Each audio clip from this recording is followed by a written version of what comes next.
Hello, it's Mark from Cars and Cameras, and today I have something very exciting. We're going to take a look at an unboxing and thoughts on the A7R5.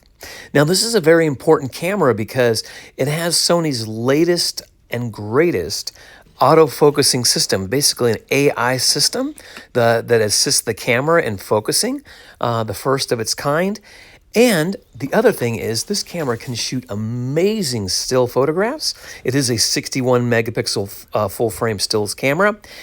And what I got it for, what I really wanted to see how it works, is the 8K video. Now I've tested out the Sony A1, and while I thought it was good, I was really excited to see, because every time Sony comes out with a new camera, the video gets just a little bit better, even if it's not the highest end camera. And this is the highest resolution camera that they sell. Now let's talk about some things that I don't like.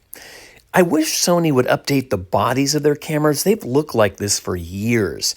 I wish they would make them, it's just kind of a classic design. The other thing is this LCD screen. They're really behind the times.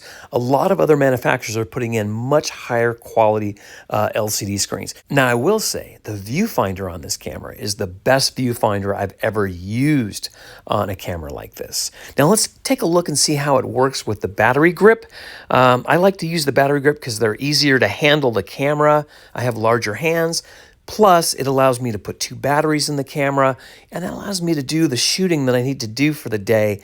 If I wear out the 2 batteries, maybe I'll go through a third, but pretty much the battery grip, 2 to 3 batteries, and I'm good for the day of shooting. And you can see here the articulating screen. I'm sure that's a feature that they're going to add to future Sony cameras because it really does make a huge difference. It does stick out a little bit, but it's not too bad. Now we're going to look at this is some 8K video that's been downscaled to 4K, and now let's listen to the sound of it. I'm not good at standards. You know that. It's an automatic. I need an automatic Tesla, not a 5-speed or a 6 or a 12-speed. Automatic. Okay, so that's what it sounds like using the built-in stereo microphones on the camera. And the only thing I did was boost up the levels a little bit. But if you needed to use the sound off the camera in a pinch, I think you can do it.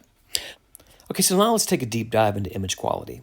So as I said earlier, this was all shot in 8K, and then I reduced it to 4K. But the amazing thing about the 8K is the 8K just gives you a better image. It just looks cleaner. And so when you reduce it to 4K, which is what most people are going to do, it looks great. And this here is using the standard picture profile. And I really think Sony has nailed it. To me, it's perfect. And using the automatic white balance, which is now AI assisted. So along with the AI assisted focusing system, you also have AI assisted white balance. So the white balance was perfect every time. And this was a complicated situation because I was filming in this parking garage. You have natural light coming in from one side, so natural daylight, and then you have those tungsten lights that are hanging there. So you have a mixture of light, and the camera seemed to work with it really well, especially in this clip here. It seemed to do a really good job. And yes, if you want even more dynamic range, you can shoot an S-Log, but that's complicated, and a lot of people don't know how to do that properly. So if you want to just shoot straight out of the camera, you can do it with this camera, no problem. Okay, so let's recap everything we talked about today. We have 8K video. We have a 61 megapixel sensor. We have AI-assisted focusing. We have AI-assisted white balance. We have really good results using the standard picture profile if you don't want to mess with shooting an S-Log. We have 8 stops of image stabilization. We have 10-bit 422 video options, including Cinetone and HLG. And we have a fully articulating rear screen with tilt-out cradle. Now let's recap some of the downsides. The camera's expensive.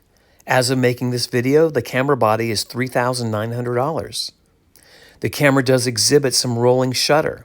It is more pronounced in the 8K modes. Yes, if you're not whip panning the camera around, it's probably not that noticeable. If you do whip pan the camera around, you can correct it to a certain degree using different post-production software. Guys, there's my quick look and take on the A7R5. Be sure to like, share, and subscribe, and have a wonderful day.